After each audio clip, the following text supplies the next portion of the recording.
Thank you for tuning in to Channel 7 News. Today we have an ideological debate between A. Mitchell Palmer and Nicolas Sacco and Bartolomeo Vanzetti.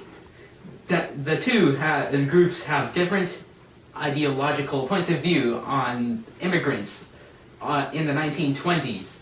Today we will see those two different points of view. Hello, my name is A. Mitchell Palmer, and I led the Palmerites, which was a movement against the radical anarchist. I am Nicolas Sacco, and I am an Italian immigrant and a radical anarchist. And I am Bartolomeo Vanzetti, and I was Nicolas Sacco's partner, and we were part of the same radical anarchist group. Do you believe that there was enough evidence to prove Sacco and Vanzetti guilty of murder? No, I believe they were wrongly accused because of their anarchist beliefs and their immigrant backgrounds.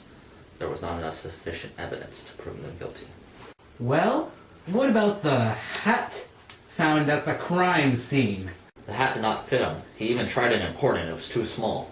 Years later, they did a DNA test, and they found out that the hair in that stupid Italian's hat was the same hair as the stupid Italian. What stupid Italian? Nicolas Sacco, you idiot! Hey, what are you saying? The hat didn't even prove that they did the crime! True, but ballistics evidence has shown that Sacco's gun was used to fire the bullet found at the crime scene.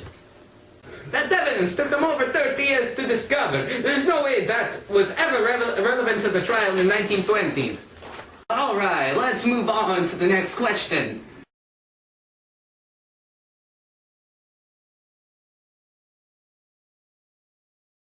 No, not at all.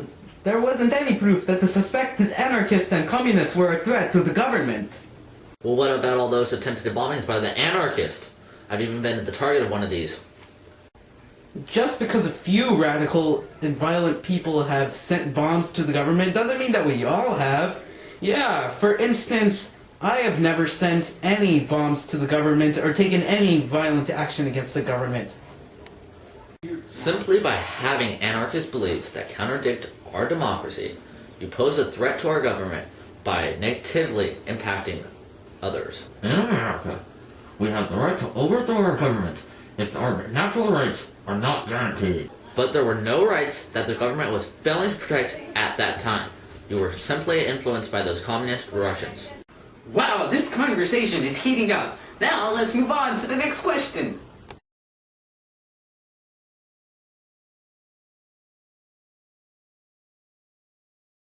Did the common people in the 1920s have a strong aversion towards the immigrants? Yes, but for a good reason. They were destroying America by stealing our jobs and bringing down our society and economical state. Did the common people in the 1920s have a strong aversion towards immigrants? Yes, the Americans were unfairly discriminating against us immigrants. Unfairly? Are you kidding me? You immigrants brought your un-American political beliefs here and threatened our American ideal of democracy. In America, though, we are guaranteed the freedom of speech. So I believe that I have the right to voice my opinion about political beliefs. Well, what about... Okay, looks like we have nothing more to add on, so let's move on to the next question.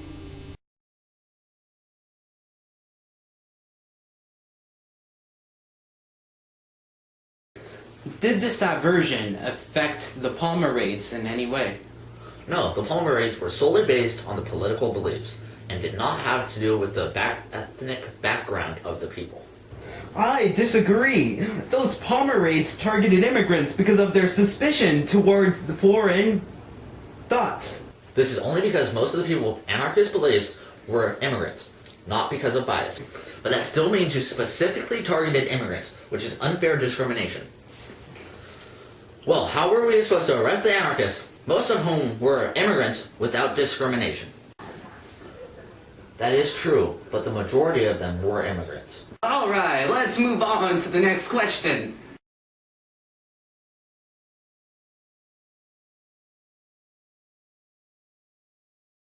No, the trial was fair. Well, what about all the unfair actions taken against us? What do you mean? Well, Vanzetti and I had both had many unfair actions taken against us, like when we had to pose as bandits instead of having a normal lineup. And the faulty testimonies? Like the person who claimed Vanzetti spoke perfectly clear English even though he can only speak broken English? Or the eyewitness who claimed Vanzetti drove the getaway car even though he cannot drive? That still doesn't prove there was discrimination towards Italians. Well, what about one of the jury foremen, Harry Ripley, a former police chief who still believed we should be put to death even after he heard that we were innocent? He still believed that you were guilty, even though he heard that you might be innocent. There was still all the evidence piled up against you. So his decision was justifiable. The evidence you talk about was weak. There was no hard evidence that could prove Vanzetti and I guilty.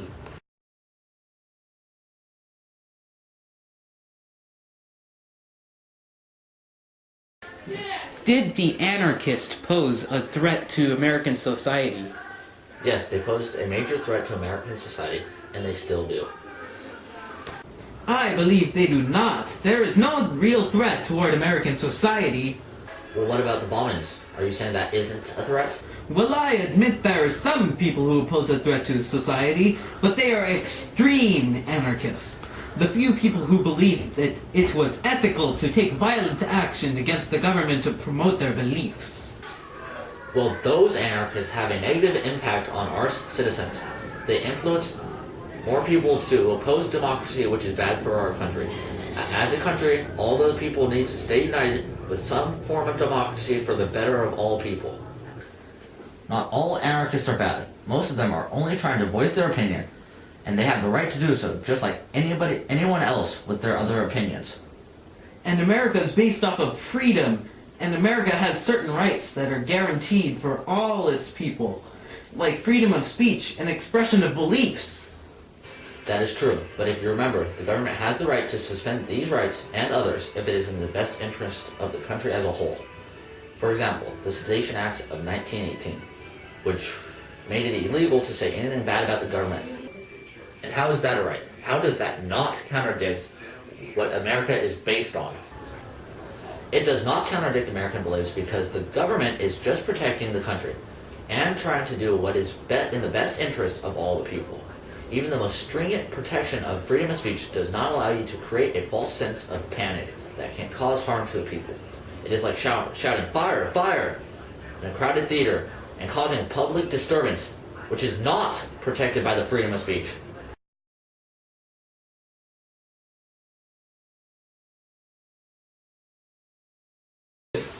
Do you believe that the outcome would have been the same if the trial had taken place 50 years later? No, we would have been freed for two main reasons. One, because the evidence was weak and it was not enough to prove us guilty. And two, now in the 1970s, people are more accepting of others and immigrants like us Italians. No, I honestly believe that time had no impact. People in the 1970s would still believe that they were guilty, especially considering the fact that they ended up finding lots of evidence against Sacco proving he did it. Yeah, waiting 50 years doesn't change the fact they are two immigrants who committed a crime. They would both be executed just the same. We did not commit any crime. It was a false accusation that led me to my death. And nearly everyone through the decades, even 50 years later, has believed that I am innocent. And even if we were somehow proven guilty, it wouldn't have been the death penalty. It would be a sentence much less harsh, like 50 years in jail. It doesn't matter if it was the 1970s or the 1920s. Anarchist beliefs are still frowned upon, and people would still see how you're very disruptive to the government and society as a whole. Thank you for tuning into our recorded video of the debate between Sacco and Vanzetti and Mitchell A. Palmer.